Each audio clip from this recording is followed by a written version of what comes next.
নমস্কার প্রিয় দর্শক বন্ধু, আমি সাহেব। আজকের ভিডিওতে আমি ভারত এবং বাংলাদেশ যে গঙ্গা জলবন্টন চুক্তি নিয়ে যে একটা নির্দেশ এসেছে মোদী সরকার থেকে, সে বিষয়টি ব্যাখ্যা বিশ্লেষণ করব।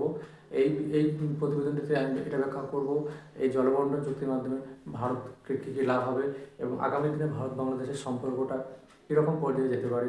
যে সম্পর্কটা অনেকটা খারাপ হয়ে গিয়েছে, সেই বিষয়গুলো আমি ব্যাখ্যা করব। তো বলে রাখি যে 1996 সালে যখন ভারত এবং বাংলাদেশের মধ্যে একটা চুক্তি হয়, গঙ্গা জলবন্টন চুক্তি, সেটা 30 বছরের জন্য হয়েছিল।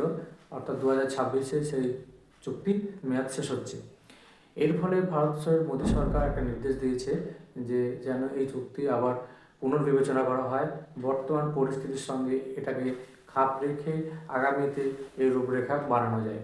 তো কেন সেটা প্রয়োজন পড়লো? তার কারণ হচ্ছে যে গঙ্গা, এই যে আবহাওয়ার পরিবর্তন, জলবায়ু পরিবর্তনে গঙ্গার জলের অনেক পরিবর্তন হয়েছে। এছাড়া গঙ্গার যে মূলত রাজ্যগুলো যে আছে, উত্তরপ্রদেশ, বিহার, পশ্চিমবঙ্গ, এই রাজ্যগুলোর জলের চাহিদাও কিন্তু বেড়েছে। কৃষিকাজ, তারপরে সেখানে মৎস্যজীবী যারা রয়েছে, এছাড়া সুন্দরবনের যে রক্ষা, সেখানে জলের একটা গুরুত্ব রয়েছে। তো সেই কারণে একটা নতুন করে রূপরেখা করতেই হতো। তো যে 2024 সালে যখন শেখ হাসিনা সরকারের পতন হয়, তখন সেখানকার যে সমস্ত ওই লিডারগুলো ছিল কচিকাঁচা, যারা অনেকে ভোটে হেরে গিয়েছে, ওই এই এই যে নির্বাচনটা হলো বাংলাদেশে, তারা কিন্তু বিভিন্ন রকম উস্কানি দিত। তারা বলতো যে গঙ্গা জলবন্টন চুক্তি বন্ধ করে দেবে, হ্যাঁ, এতে ভারতের ক্ষতি হবে, মানে বিভিন্ন রকম এসব উল্টোপাল্টা তারা মন্তব্য করতো।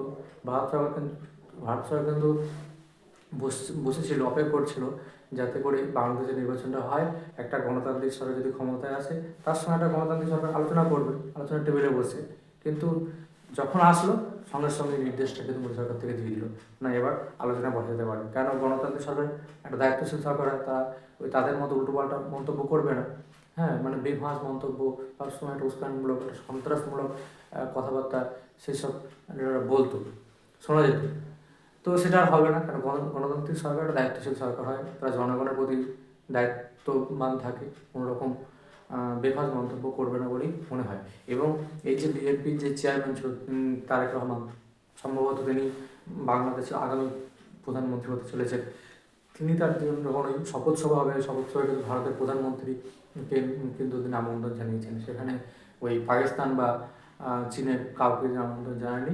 অর্থাৎ বাংলাদেশের এই সরকার কিন্তু ভারত সরকারের প্রতি একটা ভরসা রাখছে।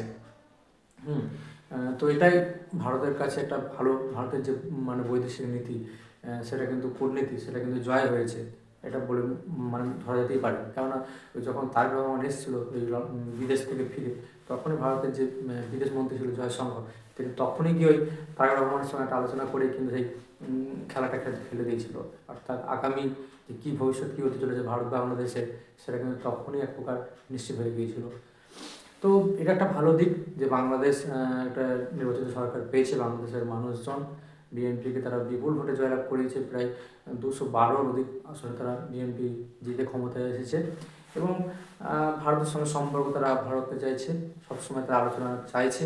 তারেক রহমানের যে বক্তব্যটা ছিল, মানে নির্বাচনে জেতার পর তারা ভারতের সঙ্গে বন্ধুত্বপূর্ণ, সমমর্যাদা সম্পন্ন এবং দুই দেশের প্রতি একটা শ্রদ্ধাশীল হয়, সেগুলো রেখে বজায় রেখে তারা এই সম্পর্কটা করতে চাইছে, যাতে দুই দেশের উন্নতি হয়। এটাই হওয়া দরকার, যেটা আমি বারবার আগে বলতাম।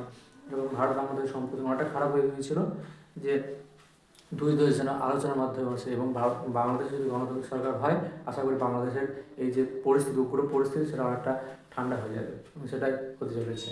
তো এই ছিল প্রতিবেদনের ব্যাখ্যা। তো আপনাদের কি মনে হয় যে এই যে জলবন্টন চুক্তি এবং ভারত বাংলাদেশের সম্পর্ক আগামীতে কীরকম হবে বলে মনে হয়, সেটা আপনারা কমেন্ট বক্সে লিখবেন, জানাবেন। আমি প্রতিবেদনের ব্যাখ্যা এখানেই শেষ করছি। ধন্যবাদ প্রিয় দর্শক বন্ধু।